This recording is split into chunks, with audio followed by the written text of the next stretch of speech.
Yes, my dear.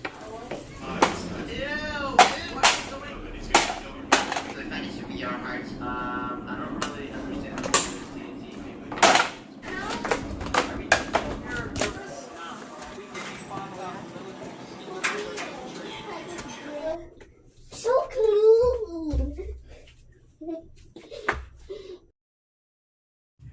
Dumaan ako dito sa ukay-ukay dahil kailangan ko ng mga bagong short and pantalon. Ay, marami na po siyang dress. Di niya rin.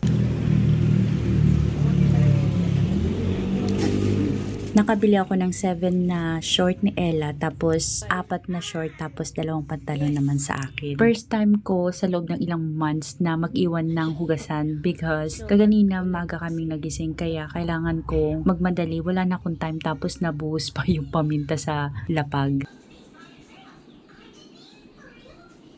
Napansin ko din na masyadong maraming langgam this past few months, kaya pag may nahulog lang ng kaunti, lalanggamin na kaagad. Nagpa-general check-up kasi kaming dalawa. Fasting siya kaya kailangan umaga pa lang nandun na kami, tapos may mga 2 appointment pa siya, kaya bumalik kami, tapos kumain lang din kami, umalis na kami kaagad. Kaya nagreklamo yung anak ko, mama maglinis ka na kasi hindi na siya nasanay na madumi yung bahay. Hindi ko na siya pinapatulong ng ganito kasi gusto ko palitan lahat ng mga bedsheet, kaya usually kasi siya yung nag-aayos ng kama namin in the morning. Kinuha ko na yung mga hugasan sa paligid, tapos nilagay ko sa sink kasi unahin ko yung hugasan, kasi pag inuna ko yung hugasan, magkakaroon ako ng space para sa paghugas ng mga basahan. Dati kasi hindi ko to inuuna. Ngayon napagtanto ko, kailangan pala dapat yung kitchen pala yung mas naunang malinis para smooth yung paglilinis. Sana dati alam ko na to. Kung bago ka dito, welcome sa aming vlog. And if you are also regular na viewer, thank you so much for always supporting. Ako ay nakatira sa apartment na 2 rooms. Mapapansin mo na wala kaming TV dito, wala rin kaming sala set at dining table. Dahil hindi namin afford. Charot. Meron kami mga set kaso lang inalis ko kasi hindi ko pala siya kayang linisin. Nabili ko pala itong panglinis na to. Usong-uso to sa isang app pero hindi ako satisfied kasi kahit binabad ko na siya, never siyang nakatanggal ng dumi. Parang sabon at saka tubig lang siya pagka ginagamit ko. Nagsimula na rin ako dito sa living room / dining room. Ano ba tawag dito sa aming table? Kasi nandito na lahat. Dito na kami kumakain, nag-drawing, nag-makeup. Parang ito na lahat, pang isahan na lang.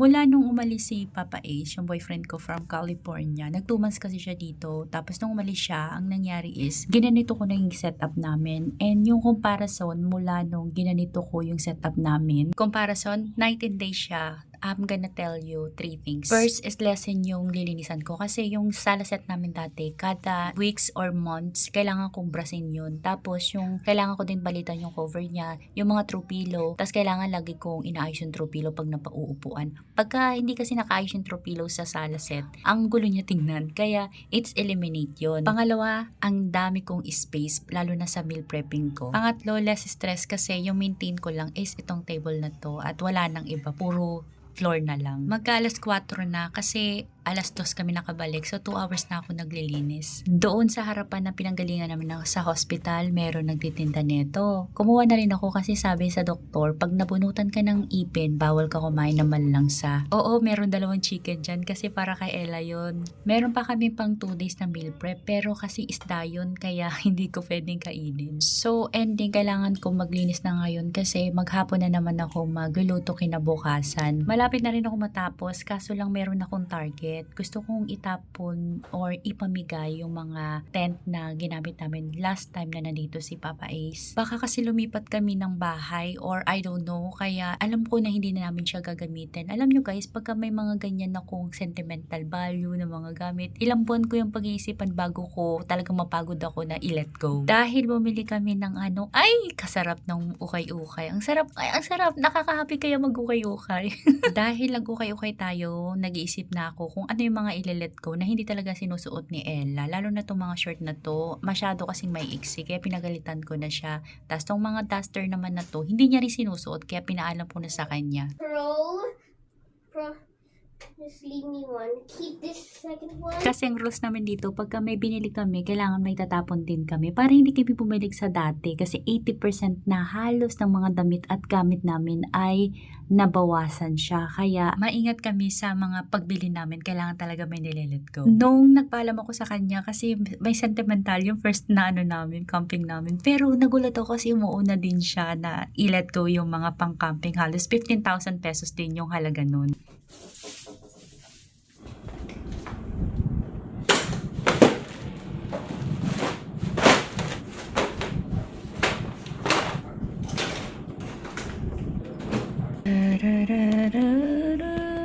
Konti na lang, matatapos na ako.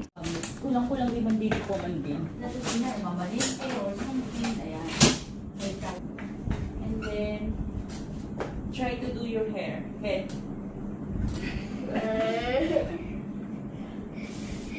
Ganyan lang yan. Nahirapan din ako i-convince si Ella na bumili na kami ng bagong chair niya. So, bumili muna kami ng bagong chair bago niya i-let go yan. Kasi ganun niya kamahal yung chair na yun. Pang ilang batch ko na to na ibinigay sa family na to. Ang bait kasi ng family niya. Tapos appreciative sila. Kaya ang sarap magbigay. Knowing na nakakatulong din to sa kanila.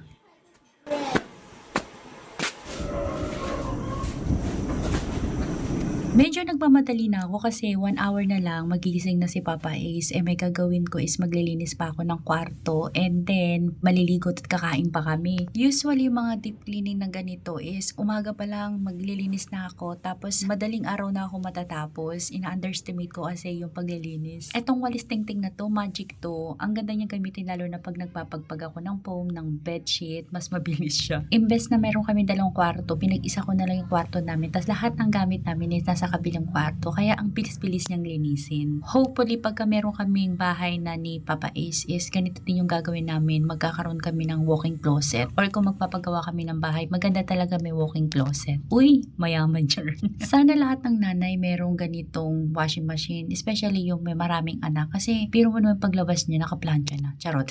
Kidding aside, ang laki kasi ng tulong niya. Sana lahat ng nanay can afford na magkaroon ng ganito. So clean.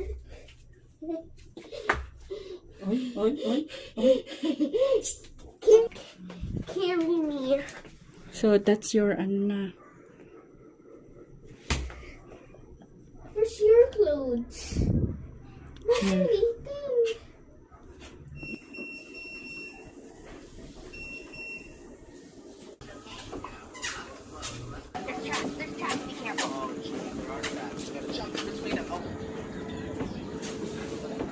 Dati naglalakad kami, kaso lang gusto ko talaga magpa-araw tapos ganito yung suot ko. Pagka nagganito kasi yung suot mo, medyo walang nagkaganitong suot tapos nagpapa-araw.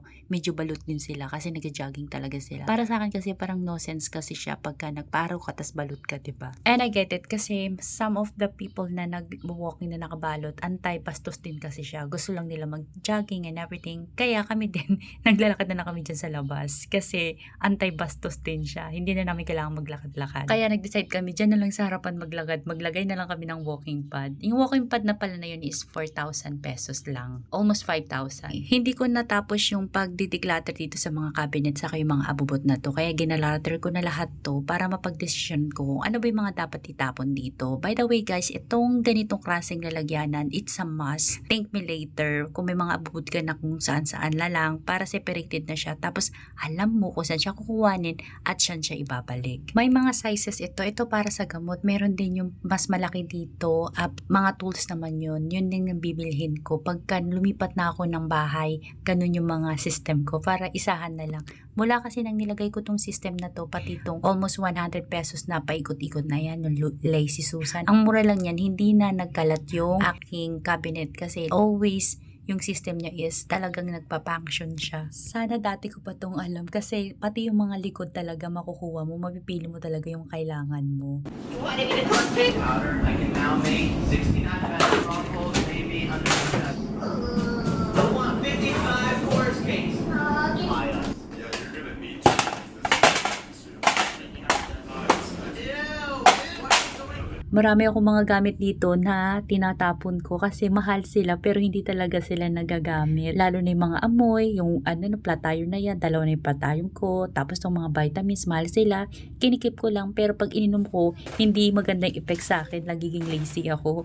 Kasi pang chill talaga yung Oshwanga magnesium na yun, ano ba tawag doon. Ayan, I feel so productive today kasi nagsulat ako gabi, sabi dun sa napanood ko is 15 minutes maglaan ka sa isang gabi para yung gagawin mo kinabukasan, meron ka ng purpose. Alam mo na, hindi ka na magkakaroon ng mental load. Ang ganda pala niya, kaya I feel productive today. Dahil lahat yun naka-schedule, alam ko na mag-uusap kami, so nakapaglakad na ako, nakapag-almusal, nakapaglinis, declutter. Kaya ngayon, naka-ready na ako. Kausapin si Papa Is kasi naka-schedule siya. Ang ganda nun guys, you may try also. So maglalaan ka, bago ka matulog, maglalaan ka na ng 15 minutes, kahit ilang minutes lang, gawin mo yung mga prioritize mo next day, yung mga dapat mong gawin. Tapos para pagising mo, titignan mo na lang siya.